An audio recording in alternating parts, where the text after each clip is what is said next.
আমাদের 8 পুরুষ ধরেই মায়ের পুজো হচ্ছে, আর 3 পুরুষ মা স্বপ্ন দিয়ে এই শ্মশানতেই এসেছেন যে আমাকে এখানে প্রতিষ্ঠা কর। আর এটার একটা বিশেষ মাহাত্ম্য রয়েছে। এটা ভগীরথ যে গঙ্গা নিয়েছিল, সেই গঙ্গা এখান থেকে বয়ে গিয়েছিল। এটা গঙ্গার তীর এবং মহা শ্মশান।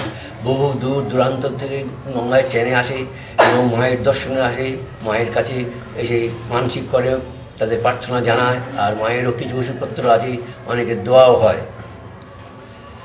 আর প্রতিষ্ঠাতা হচ্ছে ঈশ্বর মণিলাল চক্রবর্তী এবং প্রথম পুরোহিত, তারপরে তারই ভাই তান্ত্রিক ফণীভূষণ চক্রবর্তী ছিলেন। তারপর তিনি গত হতে আমি বর্তমানে পুজো করছি। 55-56 বছর হয়ে গেল।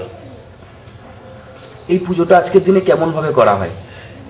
পুজোটা করা হয় হচ্ছে শ্মশানেতে প্রথম মরা এলে তার আত্মার উদ্দেশ্যে তাকে মায়ের কাছে জানানো হয় এবং শ্মশানেতে পুজো করে তারপরে এখানে যে মায়ের ঘরে 108টা মাতা আছে তাদেরও জাগিয়ে তাদের মাথায় ফুল দিয়ে তারপর পুজোয় বসা হয়। এটা কত বছর ধরে চলে আসছে? এটা চলে আসছে আমাদের 8 পুরুষ, তাই এখানে হচ্ছে 100 বছর হয়ে গেছে। আপনার নাম কি?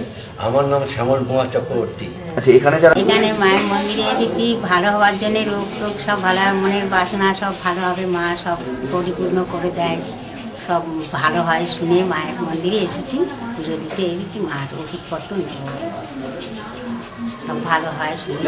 কোথা থেকে আসছেন আপনি? জানো আপনি কতদিন ধরে আসছেন? আমি দুয়ারি।